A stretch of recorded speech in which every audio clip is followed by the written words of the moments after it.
42 দিন, 48 দিন, 47 দিন, 50 দিন, এগুলাতে প্রত্যেক 40 দিনের পরে আর আমার ধৈর্য কুলাইতেছিল না। প্রতিদিন ঘুম ভাঙলে আমি পাওয়াটা একটু একটু লাগতাম, চেষ্টা করতাম আর কি। এটা লড়ে না, পাথরের মতো পাও এটা, মানে এটা এক সুতা, লড়ে না, যে লড়েই না, ছড়াইতারি না।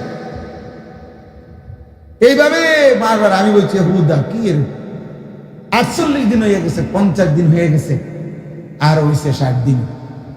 এই যে বেটার কথা ওটা কইল আর কি, কিন্তু ওই কিন্তু এটা কইছে আমার উনি ঠিক 61 দিনের দিন ঘুম থেকে উঠছি, পাওয়াটা একটু নাড়াইছি, দেখি পাওয়া আসতেই উপরে দিকে উঠছি।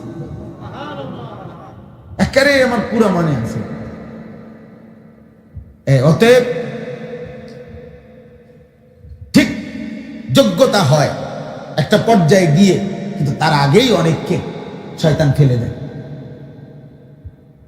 ওয়াসওয়াসা দিয়ে দেয়।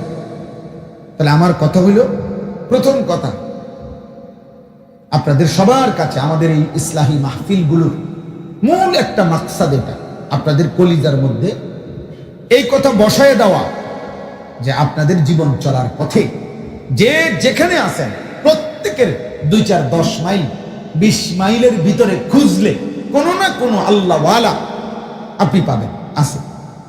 আমার খুলনার হযরত আরিফ বিল্লাহ হযরত মাওলানা নুরুল আমিন সাহেব হযরত দামাত বারাকাতুহুম, আমি নিজ কানে শুনছি, উনি বলছেন আপনার মহল্লার যে ইমাম সাহেব আজকে 10 বছর 15 বছর এক মসজিদে ইখলাসের সাথে ইমামতি করতেছে, উনি বলেন আমি বলে দিলাম নিশ্চিত তিনি আল্লাহওয়ালা, আপনি তার সোহবতেই বসেন।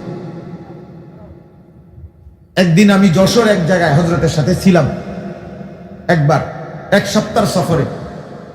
তো ওই সময় এক মসজিদে মাগরিব বাদ হযরত বয়ান করে, তো এই ইমাম সাহেব যিনি আজকে 35 বছর ওই মসজিদের ইমাম, হযরত ওনাকে ডাইকে আইনা বসাইয়া উপস্থিত মুসল্লিদেরকে বুঝাইয়া বলছে আপনারা এই এখন উনার হাতে মুরিদ হবেন আমার উপস্থিতি।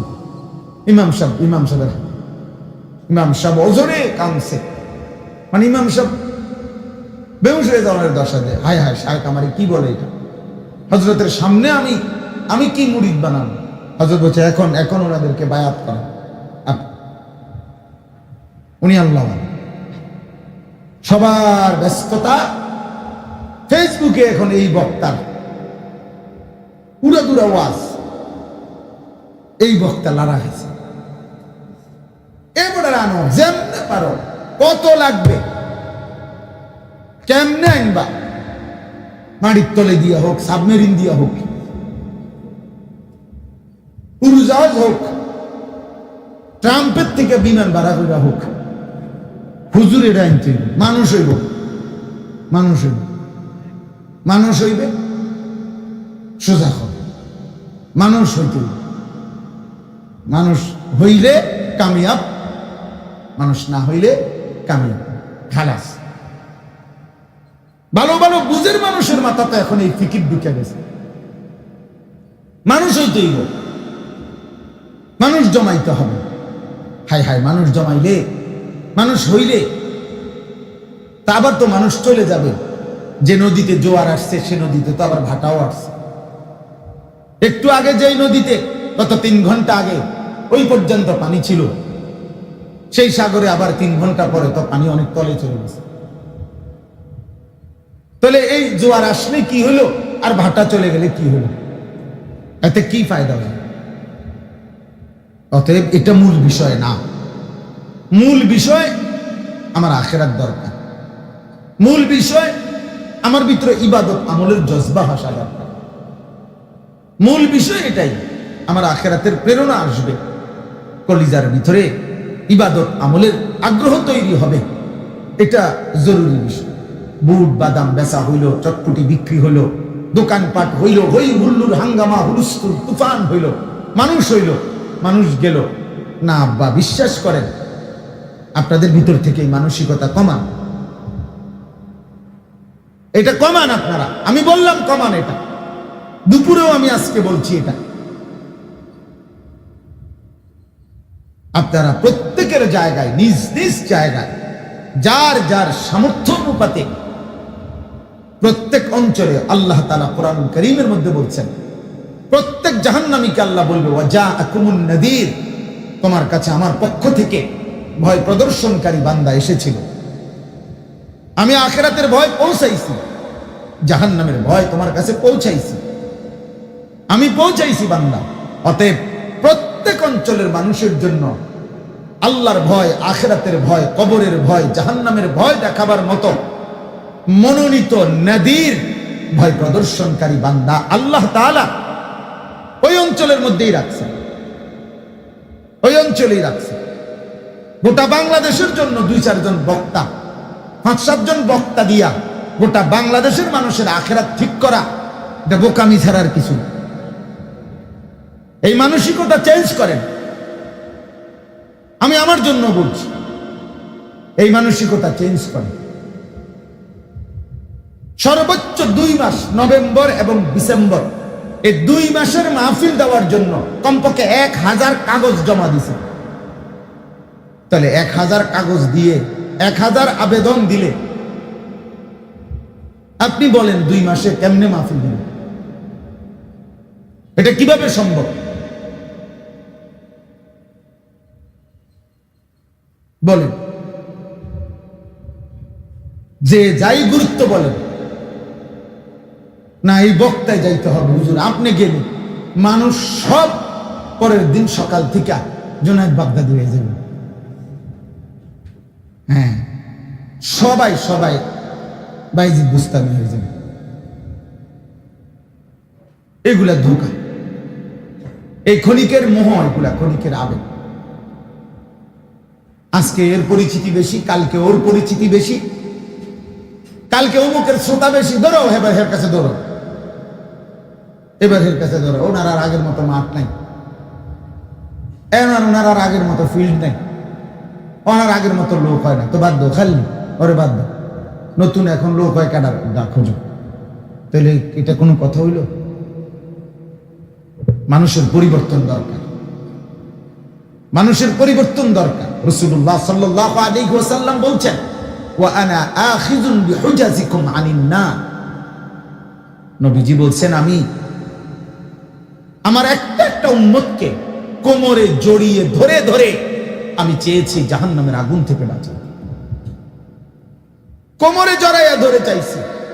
নবীজি হাদিসের মধ্যে আছে, নবীজি চিৎকার দিয়ে দিয়ে বলতেন, হালুম্মু আনিন নার, আমার উম্মত জাহান্নাম থেকে বেঁচে এদিকে আসো, এদিকে আসো উম্মত, এদিকে আসো, জাহান্নাম থেকে ফিরো। আল্লাহ নবীজিকে বলছে, বন্ধু আপনি বলেন, ফাফিররু ইলাল্লাহ, ফাফিররু ইলাল্লাহ ইন্নী লাকুম মিনহু নাযীরুম মুবিন। হে দুনিয়াবাসী, আল্লাহর দিকে দৌড়াও, আল্লাহর দিকে, ফাফিররু, দৌড় দাও আল্লাহর দিকে, দৌড় দাও তোমাদের আল্লাহর দিকে। আমি তোমাদের জন্য আল্লাহর পক্ষ থেকে নাযীর, ভয় প্রদর্শনকারী, স্পষ্ট। আমি জাহান্নামের আগুন দেখতে পাচ্ছি। নবী সাল্লাল্লাহু আলাইহি সাল্লামকে আল্লাহ তাআলা জাহান্নাম দেখাইছেন, জান্নাত দেখাইছেন। ইন্নী লাকুম মিনহু, নিশ্চয়ই আমি তোমাদের জন্য আল্লাহর পক্ষ থেকে নাযীরুম মুবিন,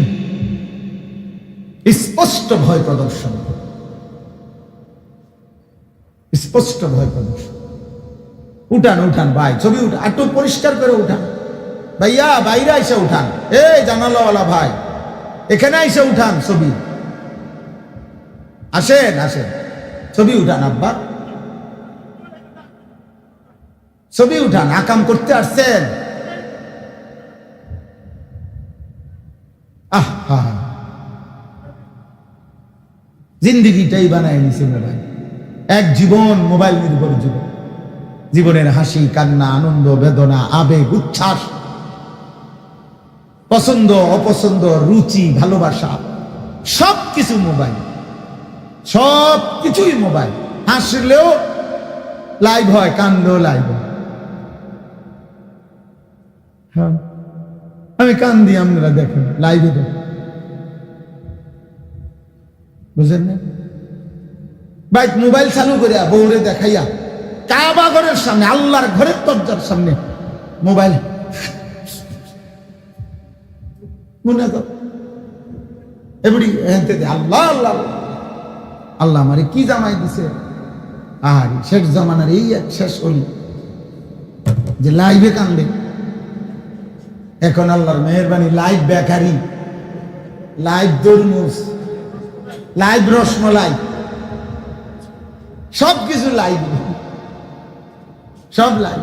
লাইভে আপনাকে দেখাইয়া আপনার সামনে লাইভে রসমলাই বানাইয়া আপনার বাড়িতে দেওয়া একেবারে ডাইরেক্ট। আপনি লাইভে দেখতে থাকবেন, এক সুতা যাতে ভুল না হয় আপনি মিলাইবেন শুনুন। রসমালাই যাতে মিষ্টির মতো না হয়, রসমালাই যাতে মূলের মতো না হয়ে যায়, এই জন্য লাইভে দেখবেন। আল্লাহ আমাদেরকে হেফাজত করেন। দোস্ত, ইকতারাবা লিন-নাসি হিসাবুহুম ওয়া হুম ফি গাফলাতিন মুরিদুন। আল্লাহ তাআলা বলে, আমার বান্দাগণ, হে মানুষগণ, তোমাদের হিসাবের সময় তো কাছায় গেল, অথচ আজও তো তোমরা আমি আল্লাহর থেকে বিমুখ হয়ে গাফেল হয়ে আছো। আখিরাত তো চলে আসছে, মৃত্যু তো কাছায় গেছে, কিন্তু প্রস্তুতি কোথায় বান্দা? 50,000 বছরের হাসরের একদিনের জন্য নেকি কোথায়? 30,000 বছরের ফুলসেরাতের জন্য নেকি কোথায়? নেকি ইন্নাহুম ইয়ারাউনাহু বাঈদা ওয়া নারাহু করিবা। আল্লাহ বলেন, আমার বান্দাগণ দেখে আখিরাত অনেক দূরে, আমি আল্লাহ আমি তো দেখি কাছে। ওয়া নারাহু করিবা, আমি তো দেখি কাছে বান্দা, আমি তো দেখি কাছে, ও তো দেখে অনেক দূরে। বুজুর্গানে দিন বলে, মান মাতা ফাকাদ কামাত কিয়ামাতুহু, যার মৃত্যু হলো তার তো কিয়ামত শুরুই হয়ে গেল, শুরুই হয়ে গেল। হাদিসের মধ্যে আছে, নবী সাল্লাল্লাহু আলাইহি সাল্লাম কবরের বর্ণনা দিতে গিয়ে, মৃত্যুর বর্ণনা দিতে গিয়ে নবীজি বলছেন, তোমাদের প্রত্যেকের দুনিয়ার শেষ দিন এবং আখিরাতের প্রথম দিন সেই দিন, যেই দিন মালাকুল মউত জান কবজের জন্য তোমাদের সামনে এসে উপস্থিত, সেদিন তোমাদের দুনিয়ার শেষ, আখিরাতের শুরু। তাহলে রাসূলুল্লাহ সাল্লাল্লাহু আলাইহি সাল্লাম মৃত্যুর প্রথম মুহূর্তকে, আজরাইল আসার প্রথম সেকেন্ডকেই আখিরাত ধরছে, এখান থেকেই আখিরাত শুরু। ইন্নাহুম ইয়ারাউনাহু বাঈদা ওয়া নারাহু করিবা। আমার বান্দারা তো মনে করে দূরে, আমি তো দেখি কাছে, আমি তো দেখি কাছে। এজন্য চলেন, আমি আমার শায়েখের কথা বলতে গিয়ে বলছি, 1992 সালে আমার ওনার সাথে পরিচয়। 1992 সালে আমি সর্বপ্রথম নোয়াখালী লক্ষ্মীপুর টুমচর মাদ্রাসায় স্কুলে প্রাইমারি পাশ করে ওইখানে ভর্তি হয়েছি গিয়া 4th শ্রেণীতে। ইয়াজদাহু 4th শ্রেণী মাদ্রাসার পড়া শুরু করছিলাম জীবনে প্রথম যে বছর। ওই বছর উনি আমাদের শায়েখ আলেম, ইন্টারমিডিয়েট আলেম শ্রেণীতে পড়তো ওই মাদ্রাসায়। আমাদের বড় ভাই ছিল তখন, উপরের ক্লাসের ছাত্র ভাই, আমরা ছোট ক্লাসের ছাত্র ছিলাম। তো ওই সময় ওনার সাথে পরিচয়। ওনার ডাক নাম মুজাহিদ, মুশতাকুন নবী মুজাহিদ, এটা ওনার এমনি ডাক নাম মুজাহিদ। ওনার আব্বা, উনিও আমার উস্তাদ, আল্লামা হযরত মাওলানা আব্দুল কুদ্দুস রাহমাতুল্লাহ আলাইহি। জালালাইন শরীফের মতো উঁচা কিতাব আমি হুজুরের কাছে পড়ছি, ওনার আব্বা জানের কাছে। তো হুজুরের সবসময় দেখতাম ডাকতো মুজাহিদ। তো সেই থেকে 1992 সন থেকে আজকের 2026 পর্যন্ত এই সম্পৃক্ত, একদিনের 2 দিনের, একদিনের 2 দিনের লম্বা সময়। আলহামদুলিল্লাহ, আল্লাহ তাআলা যেন মৃত্যু পর্যন্ত এই সম্পর্ক জারি রাখে। তাইলে প্রত্যেকের কাছে এটা কথা, শুরুতে এটা বলে নিলাম, আমরা প্রত্যেকে ইনশাআল্লাহ এই আল্লাহওয়ালাদের কাছে আসা, বিভিন্ন ইসলাহি মজলিসে যাওয়া, এটাকে মামুলি মনে করবেন না। এই আসা যাওয়ার বরকতে, এ খিচ্চা দম খিচ্চা নফসের বিরুদ্ধে মন চাচ্ছে না, আমি যে শুরুতে বলছি এই জন্য যে অনেকেরই কষ্ট হইতেছে, অনেকে মাহফিলের কথা বলার জন্য আসছেন, অনাইয়া ফেসে পড়ে বসে রয়েছেন, বিপদে পড়ে বসে রয়েছেন, আপনার অনেক কাম। আমার অনুরোধ, আপনি আরেকদিন আসেন যেদিন কাম কম, আপনার যেদিন আপনার আজকে তো আপনার যার তাড়াহুড়া, আর যেদিন আপনি তাড়াহুড়া কম, ওই দিন আপনি আসেন। আজকে মানুষের ভিড়, অতএব শুরুতেই এটা বলছি, আমাদের নিজের ফিকির করা চাই, নিজের ফিকির করা চাই, নিজের আত্মভাবনা, আত্মসংশোধন, এটা আমাদের জন্য জরুরি। তাইলে ইনশাআল্লাহ প্রত্যেকেই আজকের থেকে নিয়ত করেন, কোনো না কোনো আলেমে দ্বীন আল্লাহওয়ালা আপনি ওনার সংস্পর্শে নিজের জীবনটা পরিচালিত করবেন। বলেন ইনশাআল্লাহ। শুধু বক্তার পিছনে ঘুরবেন না, শুধু একজন দুইজন বক্তা লইয়া যাতাযাতি করবেন না, সাফাসাফি করবেন না, এত কষ্ট পাইবেন। আপনি আপনার মুনাসিব মতো কাছাকাছি, সবাই না চিনুক, সবাই চিনার দরকার। আপনার মসজিদের ইমাম সাহেবরা যদি সারা বাংলাদেশে চিনতে হয়, তো বাহি ইমাম সাহেবরা কি করবো? কথা বলে না কেন? বাকি ইমাম সাহেবরা কি করতো তাহলে? ওরা রাজধানী দেশে চলে যেত তো, তাহলে এটা তো জরুরি। অতএব আমার ফায়দা দরকার, আমার আখিরাত দরকার, আমার দরকার, আমার আল্লাহর ভয় আসা দরকার। আল্লাহ তাআলা আমাদেরকে তৌফিক দান করে। আর একটু কথা, কোরআনুল কারীমের এই যে 4টা আয়াত পড়ছি আমি, শুধু অল্প একটু তর্জমা শুনাই, এরপরে ইনশাআল্লাহ আমরা শেষ করে দিচ্ছি। সূরা মুলক 29 নম্বর পারা, 67 নম্বর সূরা। এই সূরার 4টা আয়াত পড়ছি আমি, 12, 13, 14, 15। এই সূরাটার মধ্যে মোট 30টি আয়াত। আমার শায়েখ আরিফ বিল্লাহ আল্লামা মুফতি মুশতাকুন নবী কাসিমি হযরত এই বছর রমজান মাসে আমরা শেষ দশক ইতিকাফে ছিলাম হযরতের সাথে, প্রায় 1200 সাথী, 1100 জনের মতো হবে, যারা এক মসজিদে একসাথে ইতিকাফে ছিলাম। তো এই ইতিকাফের 10 দিনে শায়েখ দামাত বারাকাতুহুম ধারাবাহিকভাবে একটি সূরা তাফসীর করেছেন। সেই সূরাটি হচ্ছে সূরা মুলক। এই সূরাটা 29 নম্বর পারা, 67 নম্বর সূরা। সেই সূরা থেকেই আমি 4টা আয়াত পড়ছি। এই সূরাটার অন্যতম বৈশিষ্ট্য হলো মাত্র 30 আয়াত, 4-5 মিনিটের সূরা, কিন্তু এর বড় ফজিলত হলো নবী সাল্লাল্লাহু আলাইহি ওয়াসাল্লাম থেকে 3টি বর্ণনা আছে এই সূরার ফজিলতে। 1 নাম্বার, নবীজি সাল্লাল্লাহু আলাইহি সাল্লাম বলেন, ইন্না সূরাতান ফিল কুরআনিল কারীম 30 আয়া শাফাআত লিসাহিবিহা হাত্তা গুফিরা। কোরআনুল কারীমে 30 আয়াত বিশিষ্ট একটি সূরা আছে। কিয়ামতের দিন এই সূরাটি যে নিয়মিত তেলাওয়াত করবে দুনিয়ায়, এই সূরাটি ওই ব্যক্তির জন্য আল্লাহ তাআলার নিকট এই পরিমাণ সুপারিশ করবে, শেষ পর্যন্ত আল্লাহ ওই ব্যক্তিকে মাফি করে দেবে। এটা এই সূরা তাবারাকাল্লাযী বিয়াদিহিল মুলক। 2 নম্বর ফজিলত, নবী সাল্লাল্লাহু আলাইহি ওয়াসাল্লাম বলেন, সূরাতুন ফিল কুরআনিল কারীম খাসামা আন সাহিবিহা। কোরআনুল কারীমের একটি সূরা আছে, যে সূরাটি কিয়ামতের দিন ওই সূরা তেলাওয়াতকারীর জন্য ফেরেশতাদের সাথে ঝগড়া করবে, তর্ক করবে।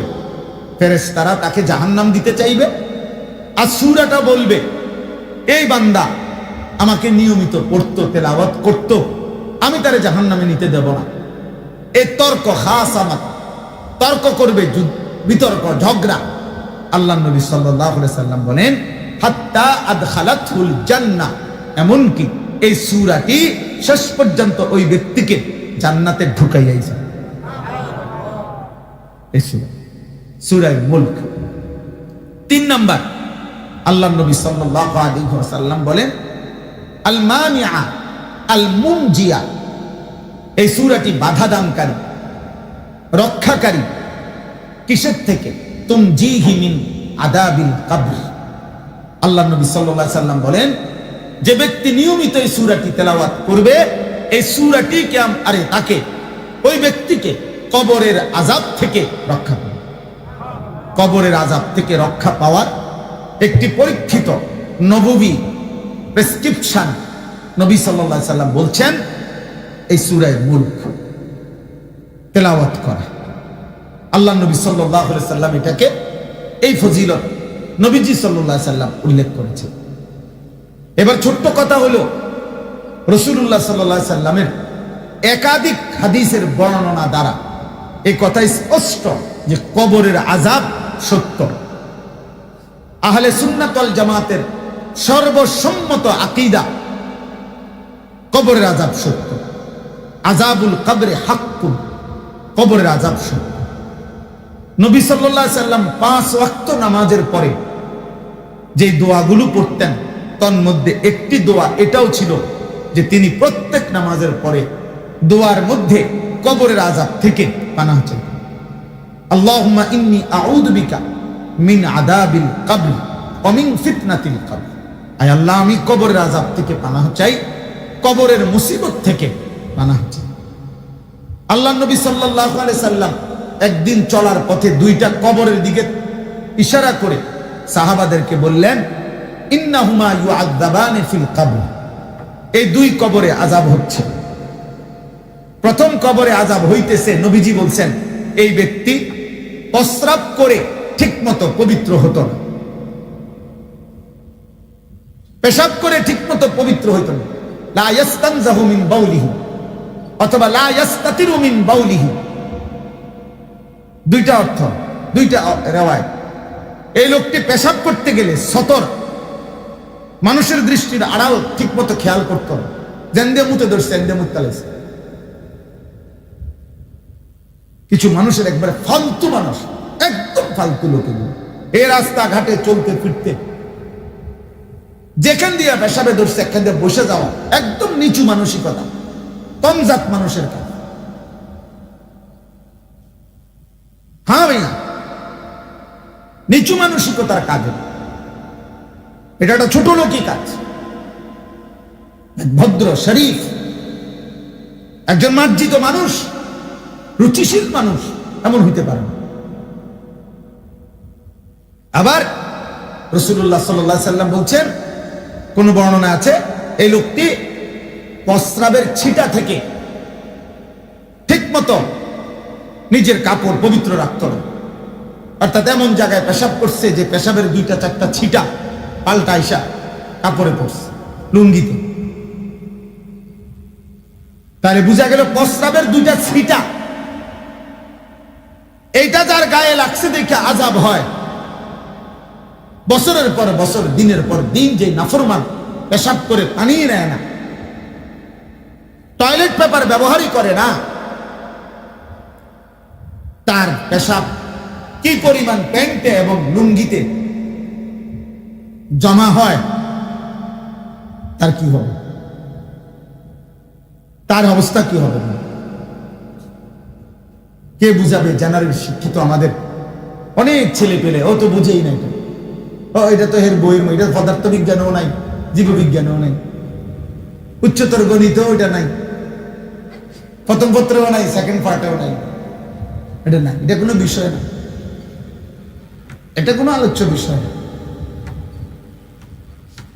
হ্যাঁ হ্যাঁ, এটা কোনো বিষয় না, এগুলো তেমন কোনো ছোটখাটো বিষয়। ইসলামের যাই বলবেন, কিছু অভদ্র লোক আছে, দুশ্মন মানকা কিছু লোক আছে, এরা যেটাই বলবেন, আমরা হুজুররা যেটাই বলি, এটা ছোটখাটো বিষয়, এটা ছোটখাটো বিষয়। আর ভাতের ফিকির, তরকারির ফিকির, বিল্ডিং এর ফিকির, দুনিয়া সাজানোর ফিকির, এটা হলো বড় বিষয়। মেন বিষয় হলো ভাতের থালা। মেন বিষয় হলো দুনিয়া, মেন বিষয় হলো দুনিয়া, মেন বিষয় হলো চাকরি, মেন বিষয় হলো বিয়া, দুনিয়া। অথচ ইসলামের একটা বিষয় ছোট, আপনাকে এটা বলার অধিকার কে দিল? নবী সাল্লাল্লাহু আলাইহি সাল্লাম বুঝি বলছে যে মেসওয়াক একটি ছোট বিষয়? নবীজি বলছে বুঝি দাড়ি একটা ছোট বিষয়? নবী সাল্লাল্লাহু আলাইহি সাল্লাম বুঝি বলছে দস্তরখান একটা ছোট বিষয়? তো আপনি এটা ছোট বিষয় বললেন কেন? একবার আমার শায়েখ হযরত আল্লামা মুফতি মুশতাকুর নবী কাসিম হুজুর সহ মক্কা শরীফ একজনের বাসায় আমরা খানা খাইতে গেছি। এক লোক আপনার একটা কথার প্রসঙ্গ উঠাইছি, আরে উনি বলতেছে এই সমস্ত ছোটখাটো বিষয় বাদ দিয়ে বৃহত্তর ঐক্যের চিন্তা করেন এখন। পরে আমি বললাম, ভাই আপনার কাছে আমার অনুরোধ, যেহেতু বিষয়টা গুরুত্বপূর্ণ, আপনি আমার পরামর্শ দিচ্ছেন, আপনি দয়া করে কাগজটাতে লিখে দেন ছোট বিষয়গুলো কি কি, তাহলে এগুলো আমি বাদ দিব। যেগুলো আপনি সিদ্ধান্ত দিবেন যে ছোটখাটো বিষয়গুলো কি কি, ওযু, নামাজ, সূরা, কেরাত, দোয়া, কালাম, রোজা, হজ, যাকাত, এগুলো তো এখন আপাতত মূল বিষয় না, এগুলো ছোটখাটো বিষয়। তো এগুলো কি কি হইতে পারে, ছোটগুলো আপনি এটা লিখে দেন, বড়গুলো আপনি লিখে দেন কোনটা, আর আপনি এটাও ফয়সালা আমার বলতে হবে এগুলো ছোট এই সিদ্ধান্ত দিল কে, আর এটা বড় এটা সিদ্ধান্ত দিল কে। 3 নম্বরে আপনি আমার বলতে হবে আপনি যে বন্টন করে দিলেন এটা আমি মানতে হবে কেন, আপনারটা যে ঠিক এটা আমি মানতে হবে কেন। এরপরে হুজুরে হেরে ডাক দিছে, শায়েখে ডাক দিয়ে যে আপনি হেতের লগে ফাটতেন না, হেতে আজকে আপনার যেই জাতা দিয়া ধরছে, আপনি ভালো আইসেন ভাত খান, হুদা ঝামেলা করি না কাল। পরে আমার ডাইকা নিয়ে এসে আপনি বইয়ের আমার হুদা বেচার, আপনি ঝামেলা করেন না, আপনি তো এটা কি বললেন, এটা সামান্য বিষয় হয়ে গেল। মিসওয়াক, দাড়ি, টুপি, ওযু, নামাজ, তাহাজ্জুদ, আওয়াবিন, জিকির, তেলাওয়াত, ছোট বিষয়গুলো। আল্লাহ আমাদেরকে বুঝ দান করেন। তাইলে রাসূলুল্লাহ সাল্লাল্লাহু আলাইহি ওয়াসাল্লাম বললেন, এই ব্যক্তির কবরে আযাব হইতেছে, সে প্রস্রাব করে ঠিকমতো পাক পবিত্রতার ধার ধারত না, নাউযুবিল্লাহ। আর দ্বিতীয় ব্যক্তির কবরে আযাব হইতেছে, নবীজি সাল্লাল্লাহু আলাইহি ওয়াসাল্লাম বলেন, এই ব্যক্তির বদ অভ্যাস ছিল দুইজন মানুষের সাথে যাদের মাঝে ভালো সম্পর্ক ছিল, আন্তরিকতা ছিল যাদের মধ্যে, এই দুই মানুষের মধ্যে বিভেদ করে দিত। নামিমা, ইয়ামশি বিন নামিমা, নাম্মাম, চুগলখোর যেটা রেকর্ড, মানে দুজন শুনছেন নি আপনারে কি কয়, কি কয়, হেতে আপনি তো হেরে প্রত্যেকদিন বন খাওয়ান, দেখা হইলেই তো হেতের লাগে আপনি একটা জান দিয়ালাম, আমি না শুনি মিয়া কি কয়, কি কয়, এই কইল আর কি। এরপরে হয়তো এই কথা শুন না, আও কইও না, মানুষ এরকম, এখনকার দুনিয়া স্বার্থপর, এরকম হয় কিছু থাকবে, এই দুনিয়া। এবার ওই বেটারে কইছে, আপনারে কইছে স্বার্থপর, নিমুখ হারাম, আপনি বনের কি করেন নাই, কৃতজ্ঞতা আদায় করেন নাই, আপনার আর বন খাওয়াইতো না। এই দুই মানুষের মধ্যে যে কি বাজায় দেয় ঝগড়া, মানে সম্পর্ক বিচ্ছিন্ন করে দেয়। আল্লাহ নবী সাল্লাল্লাহু আলাইহি ওয়াসাল্লাম বলেন এই কারণে আযাব হচ্ছে। তাহলে বোঝা গেল আমার মূল কথা হলো কবরের আযাব কি বলেন না, কবরের আযাব সত্য। তোরে এমন মালিককে বুলাই দিল 365 দিনে একদিনও ফজরের নামাজ পড়লা না, এমন মালিক কে বুলাই দিল তাকে। মা গাররাকা বিরাব্বিকাল কারীম, এমন দয়ালু মেহেরবান রব তোমারই, এমন মালিক রে ভুলাই দিল কে? হযরত মাওলানা তারেক জমিল সাহেব এটা বলছিলেন, আমি ওনার উর্দু বয়ান শুনছি। 6 মাস 9 মাস 1 বছর 2 বছর কোন সন্তান যদি তার মায়ের খবর না নেয়, আর সেই সন্তান যদি কোনোদিন এরপরে ভুল বুঝতে পেরে মার কাছে আসে, মা যদি বুকের মধ্যে জড়ায় ধরে বলে, চোখের পানি ছেড়ে দিয়ে বলে যে সন্তান, এমন মারে কেমনে বলি, এমন মারে কেমনে বলি, 9 মাসের গর্ভ ভুলে গেলি কেমনে সন্তান, 2 বছরের দুধ পান কেমনে ভুলে গেলি? হযরত বলেন তো, পৃথিবীর সবচেয়ে পাষাণ দিল সন্তানও তো চোখের পানি ছেড়ে দিবে, ছাড়বে না? আল্লাহ যদি বলে বান্দা এমন মালিক কেমনে বলবি? 24 ঘন্টা যে আমি তোমাকে লালন করছি, একটা সেকেন্ড তোমারে বান্দা আমি চোখের আড়াল হতে দেই না।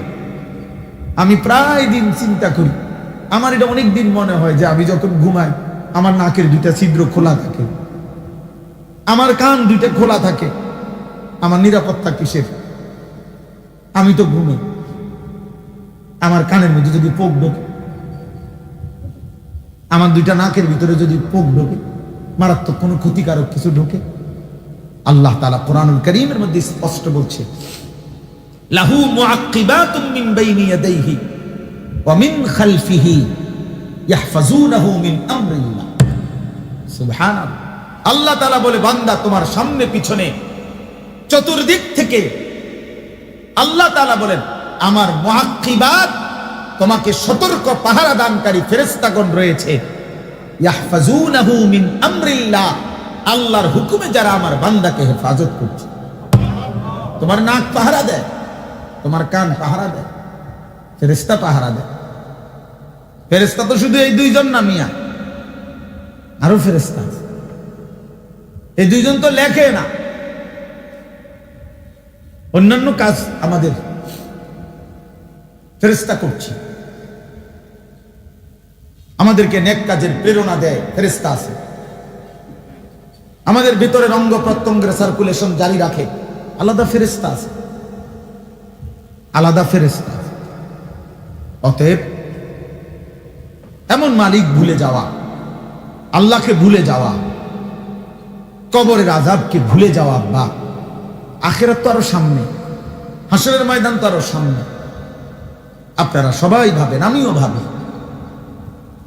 1 মিনিট কেউ ভাবেন একটা বেঈমানের ব্যাপারে চিন্তা করেন, যে কোনো একটা বেঈমান, যে কোনো একটা পূর্ব জামানার কাফেরের ব্যাপারে ভাবেন তো, ও মাটির উপরে ছিল কতদিন, মাটির নিচে কত। আবু জেহেল ধরেন, আবু জেহেলের হিসাব করেন, এখন হলো 1447 হিজরি, হিজরতের 1 বছর পরে বদরের যুদ্ধ হয়েছে, আর বদরের যুদ্ধেই বেঈমান নিহত হয়েছে আবু জাহেল। তাহলে আজ থেকে 1446 বছর আগে আবু জেহেল নিহত হয়েছে। তাহলে আবু জেহেল মাটির নিচে কবরে আজকে কত বছর? 1446 বছর। এই বেঈমান মাটির উপরে ছিল কত বছর? 60 বছর, না তো 70 বছর। তাহলে মাটির উপরে তো ছিলি, অহংকার করেছিলি 60-70 বছর।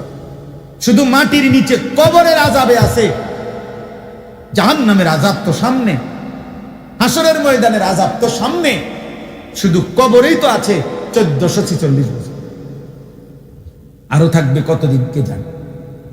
নূহ আলাইহিস সালামের কওম, হুদ আলাইহিস সালামের জাতি, ফেরাউন, নমরুদ, কারুন, ওরা আজ কতদিন কবরে। মাঝখান দিয়ে 2-1 কিয়ামত হইছে, ফাঁকি দিয়ে আখিরাত হইছে কোনো?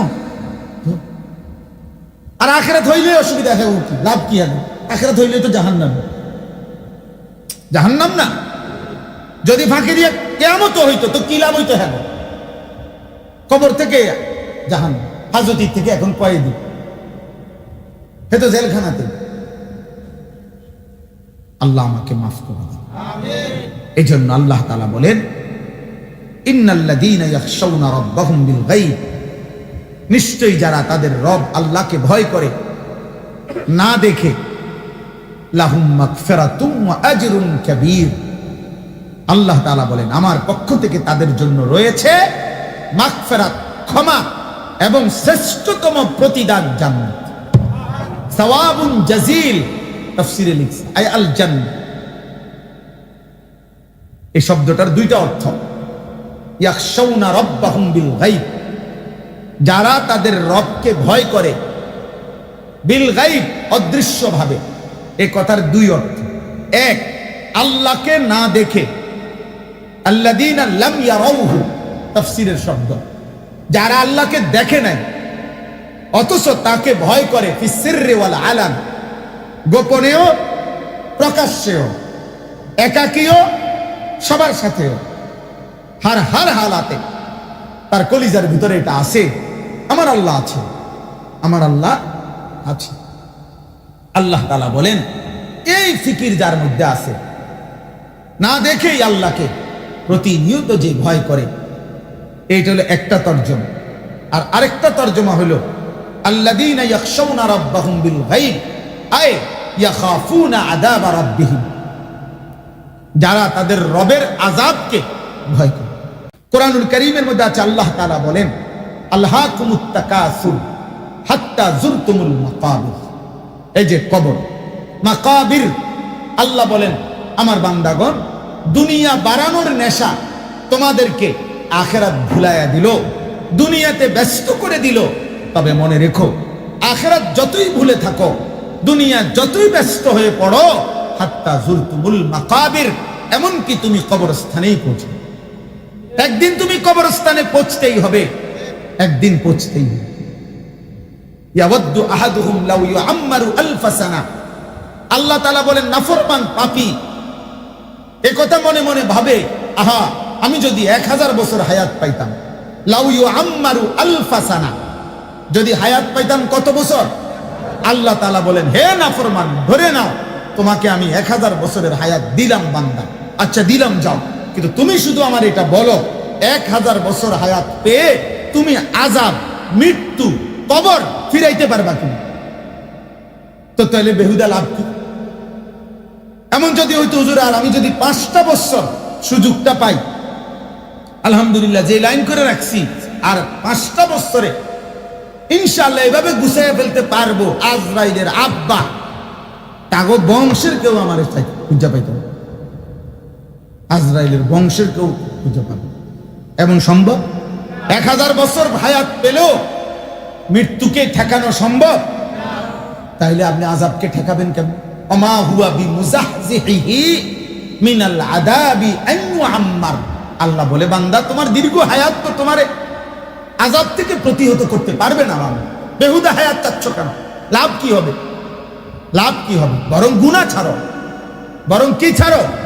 গুনাহ ছাড়ো। আযাব থেকে বাঁচবা কেমনে সেটা দেখো, জাহান্নাম থেকে বাঁচবা কেমনে সেটা দেখো। এই যে এই বাচ্চা এগুলো তো আমাদের মাদ্রাসার নমুনা। আমগো উস্তাদ একজন দেখেন না, এই রুমে বাচ্চা খুব দুষ্টামি করতেছে। আমগো উস্তাদরা দেখেন একজন, আমাদের উস্তাদরা সব চলে গেছেনি মাদ্রাসাতে। মাসুম, আমাদের শিক্ষকরা কি ছুটি?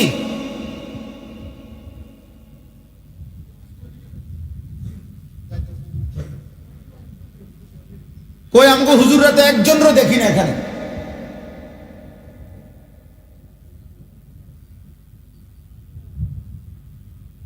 এখানে জিম্মাদারি কাদের?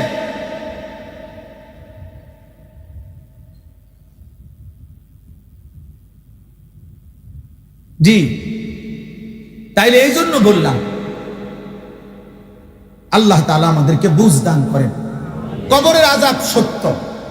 নবী সাল্লাল্লাহু আলাইহি সাল্লাম বলেন, আমি নিজে মেশকাতের মধ্যে এই হাদিস পড়েছি। আল্লাহ নবী সাল্লাল্লাহু আলাইহি সাল্লাম বলেন, কোন নাফরমান পাপী তার লাশ যখন জানাজার পরে কবরস্থানে দাফনের আগ মুহূর্তে কাঁধে নেয় আত্মীয় স্বজন, খোদার কসম নবী বলছে দাফনের পূর্বেই এই নাফরমানের লাশ খাটিয়ার মধ্যে থাকা অবস্থায় এত জোরে চিৎকার করে, এমন চিৎকার করে বিভৎস ভয়ঙ্কর। নবী সাল্লাল্লাহু আলাইহি সাল্লাম বলেন, পৃথিবীর প্রথম মানুষ থেকে শেষ মানুষ পর্যন্ত যদি একত্রে একসাথে এক মাঠে থাকা অবস্থায় যদি শুনতো একবার, ওয়ালাউ সামিআল ইনসানু লাসাইকা, নবী সাল্লাল্লাহু আলাইহি সাল্লাম বলে পৃথিবীর তাবৎ মানুষ একসাথে এই পাপীর চিৎকার শুনে বেহুশ হয়ে যাবে।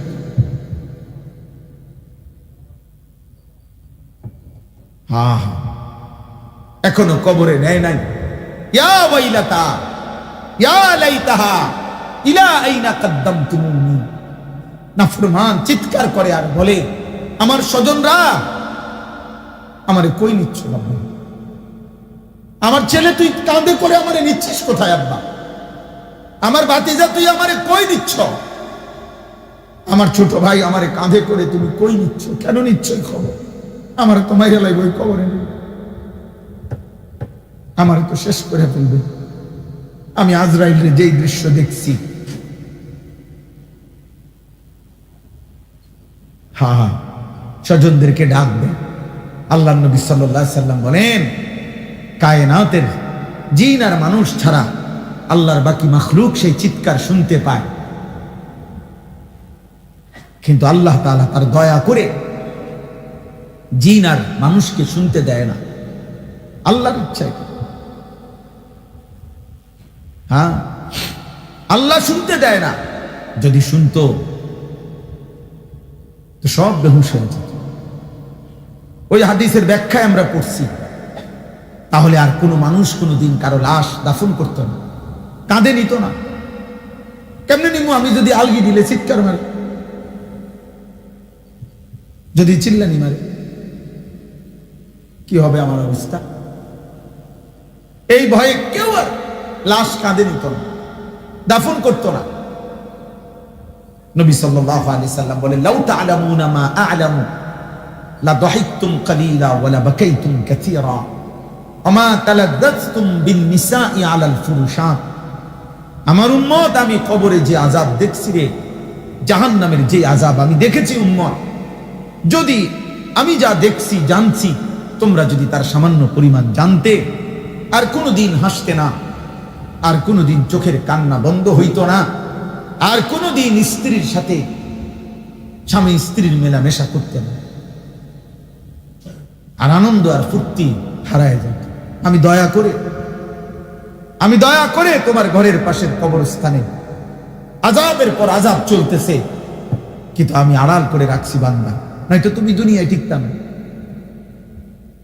তাই তো দুনিয়ার এই উল্লাস, এই আনন্দ, এই ফুর্তি, রং তামাশার এই দুনিয়া একদিনও টিকত না। অতএব আমার জন্য এটা সত্য, আপনাদের জন্য সত্য। কাল্লা সাউফা তা'লামুন, আল্লাহ বলেন অবশ্যই তোমরা জানতে পারবে। ফিল কবরে, কবরে আসলেই আমি জানিয়ে দেব বান্দা, আমি জানিয়ে দেব। দিন মানেন, আল্লাহকে মানেন, খামখেয়ালি করেন, গুনাহ হবে, ভুল হবে, ছুটে যাবে, কিন্তু এটা একটা, আরেকটা একদম গাফেল হয়ে যাবে। তো এই সনদের বরকতে এই অপ্রাসঙ্গিক কথা, বেহুদা কথা, সূত্রবিহীন কথাগুলো কাটছাট হয়ে গেছে। ইসলাম বিরোধী শত্রুরা নবী সাল্লাল্লাহু আলাইহি সাল্লামের পরবর্তী যুগ থেকেই, বিশেষ করে হযরত উসমান রাদিয়াল্লাহু তাআলা আনহুর জামানা থেকে ব্যাপক কৌশলে, বিভিন্ন আঙ্গিকে যত রকমের ষড়যন্ত্র করেছে, তার মধ্যে এটাও একটা ষড়যন্ত্র যে কোরআন সুন্নাহর ব্যাখ্যার মধ্যে, হাদিসের মধ্যে, ইসলামের বিভিন্ন ব্যাখ্যার মধ্যে অসংখ্য মন গড়া কথা, বানোয়াটি কথা ঢুকাই দিতে চেষ্টা করছে। কিন্তু আমাদের পূর্ববর্তী মনীষীগণ দিবা নিশি এই পরিমাণ মেহনত করছেন, এই পরিমাণ বাছাই করছেন, যাচাই করছেন, যে একটা একটা করে, যেমন আটার কাই যেটা দিয়ে রুটি বানাবে, তো এখান থেকে একটা চুলও যদি থাকে তো সেটাকেও খুঁজে আলাদা করে দিছে। অর্থাৎ হাজার হাজার হাদিসের বর্ণনার ভান্ডার থেকে একটা অক্ষরের ত্রুটি বিচ্যুতিও মুহাদ্দিসিনে কেরাম উম্মতের সামনে স্পষ্ট করে দিছে। ফলে এটা বিশাল ব্যাপার, এটা আপনি এমনি বুঝতেন না। এটা আপনি যদি ধারাবাহিক শুনেন যে আমাদের পূর্ববর্তী বুজুর্গ উলামায়ে কেরাম রাসূলুল্লাহ সাল্লাল্লাহু আলাইহি সাল্লামের বাণী, বক্তব্য, সাহাবায়ে কেরামের কথা, এগুলোর সংরক্ষণের জন্য, নির্ভুল এবং নিখুঁত থাকার জন্য কি পরিমাণ চুল চেরা বিশ্লেষণ করছেন, এটা রীতিমতো অবাক হয়ে যাবে।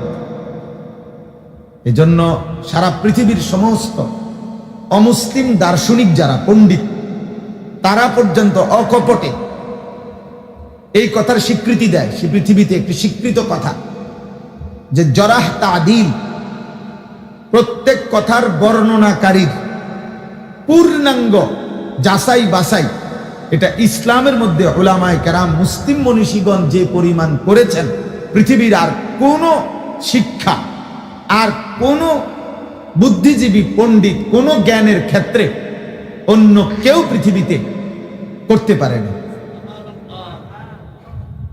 আমাদের এমন কিতাব আছে 30 খণ্ড 50 খণ্ড আরবি, শুধু রাবিদের বর্ণনাকারীদের জীবন, বর্ণনাকারীদের জীবন, যেখানে ওনার পুরা জীবন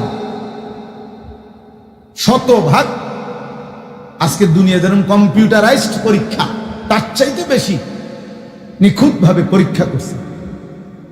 ওনার কথা, ওনার আচরণ, ওনার উচ্চারণ, ওনার চলন বলন, ওনার হাসি, রসিকতা, ঠাট্টা, মজা, এমনকি মানুষ না চতুষ্পদ জন্তুর সাথে ওই ব্যক্তির ব্যবহার কি ছিল এটা পর্যন্ত খেয়াল করছে। আমরা কিতাবে পড়ছি,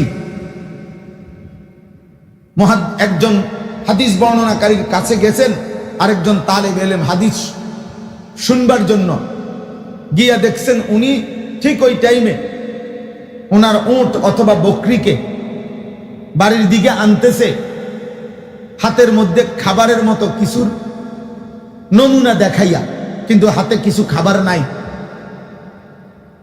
আমরা যেমন মুরগি, হাঁস, এগুলোর অনেক সময় মানুষ ডাকে, এরকম করে, মানে বুঝাইতেছে যে আরো আগাও, তোমার কি দেবো, চাউল দেব, খাবার দেব, আসলে হাতে কি নাই, কিছু নাই।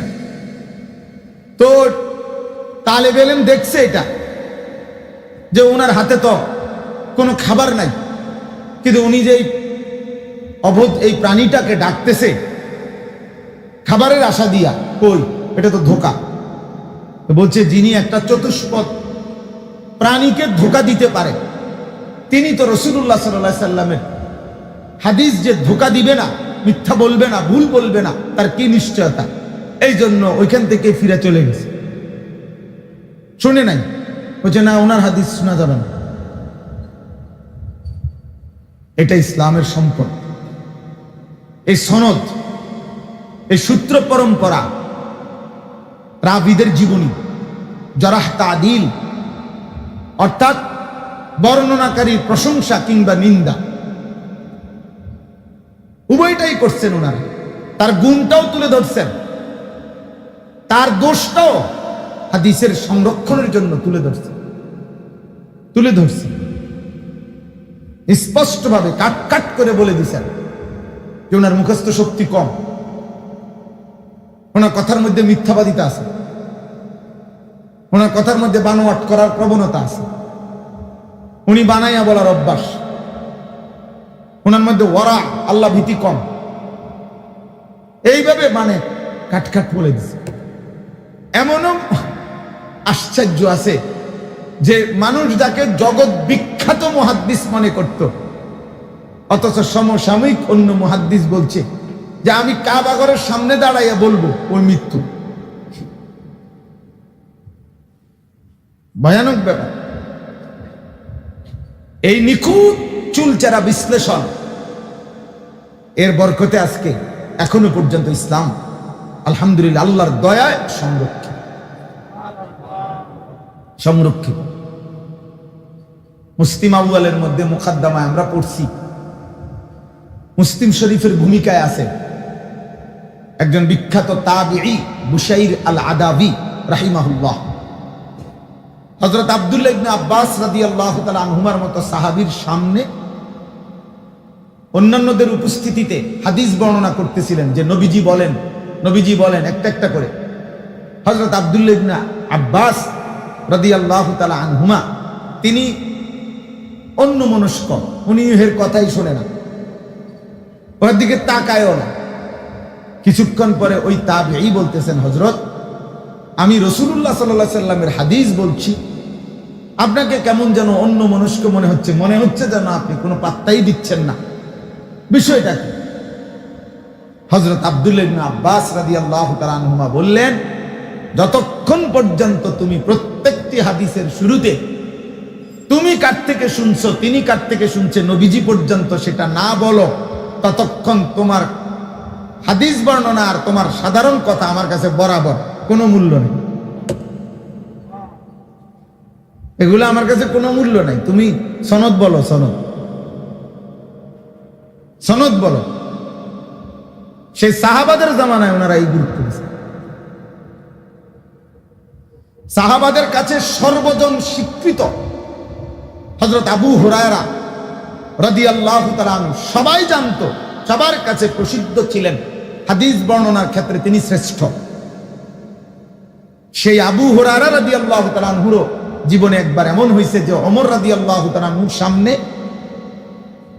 তিনি যখন ইসলামের দ্বিতীয় খলিফা একটি হাদিস বর্ণনা করছেন, হযরত ওমর রাদিয়াল্লাহু তাআলা আনহু বললেন, তুমি তোমার সাথে এই হাদিসটা নবীজির আর কেউ শুনছে এমন আরেকজন সাহেব সাক্ষী নিয়ে আসো, নাহলে আমার এই দোররা তোমার পিঠে পড়বে, যাও। আবু হুরায়রাকে বলছে, আবু হুরায়রা তখন আরেকজন সাহাবী খুঁজে আনছে যে আমিরুল মুমিনিন, সেও আমার সাথে নবীজির কাছ থেকে এই হাদিস শুনছে। আবু হুরায়রার যদি হয় এই অবস্থা, বাকিদের কি হবে? আচ্ছা, আমার বলার উদ্দেশ্য কি? আমার বলার উদ্দেশ্য হইল, দিনদার মানুষ মানেই জীবনের এটা একটা গুরুত্বপূর্ণ বিষয়।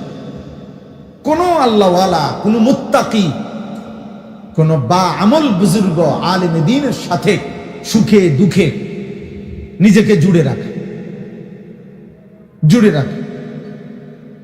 একলা না চলা, নিজের মতো না চলা, নিজের বুদ্ধিতে না চলা। বলে ভালো কাজে করি না, আপনি নিজের বুদ্ধিতে ভালো কামও করেন না, নিজের বুদ্ধিতে ইসলামের খেদমত করেন, আপনি পারতেন না। আপনি আপনার নিজস্ব বুদ্ধি বিবেচনা দিয়া ধর্মীয় কাজও করেন না, ভালো করতে পারতেন না, হোঁচট খাবেন, আপনার দ্বারা উম্মত ক্ষতিগ্রস্ত হবে। একটা পর্যায়ে থেমে যেতে হবে, এটা জরুরি। বরং মাথার উপরে কারো ছায়া আছে, কখনো আমার ঠিক হবে, কখনো ভুল হবে, কিন্তু উনি আমার শুধরাই দিন, এটা জরুরি। এতে করে খেদমত কম হোক, বরকত হবে। আমি অনেক সময় বলি, অনেক তালেবে ইলম আছে আমাদের মাদ্রাসাগুলোতে, শেষ আর 3টা বছর বাকি আছে ফারেগ হওয়া, পড়ালেখা শেষ করা, আর 2টা বছর বাকি। এই সময় তার মাথা মানে এলাকা ধ্বংস হয়ে যেতেছে। সে যদি এখন এলাকাটারে আলগি না দেয়, ওই এলাকার ইসলাম আগামী 2 বছর পরে সে ফারেগ হওয়া পর্যন্ত এলাকাও থাকবে না, বাংলাদেশও থাকবে না। হ্যাঁ, মাঝখান দিয়ে হয়তো ইসরাফিল ফুঁদিয়া ফেলবে, তাহলে বেচারা তো পড়ালেখা শেষ করে কাজ করবে কি, তখন ফুঁদিয়া লেলে। এই জন্য তার কথা হলো, এ বছরে আমার এলাকার মধ্যে আমি ইসলাম জিন্দা করতে হবে। এ মানে শেষ শয়তান তীরে আইসা তরিটা ডুবাই দিছে, কাছে আইনা নৌকাটা ডুবা দিছে। অর্থাৎ আর কয়টা দিন পড়লে তার একটা ইস্তেদাদ হইতো, যোগ্যতা হইতো, কিন্তু সে এই সবকটুকু করতে পারল না। নেক্সট শুরুতে ইবলিস তারে ধোকা দিয়ে দিছে। আমারে আপনার পাও ভাঙছিল আমার 2021 সালে মোটরসাইকেল অ্যাক্সিডেন্টে, একেবারে পাও, ডান পাও ভাঙেই গেছিল, হাড্ডি আলাদা হয়ে গেছে। তো জুবাইর ভাই আছে, এখানে আসছে, যার মোটরসাইকেলে পাওটা ভাঙছে আমার। তো যিনি চিকিৎসা করছেন উনি আমারে বলছে, ঠিক বরাবর 60 দিন 2 মাস যখন পূর্ণ হবে, এরপরে ইনশাআল্লাহ আপনি একটু একটু পাও নাড়তে পারবেন। আমার মনে আছে আমি 40 দিন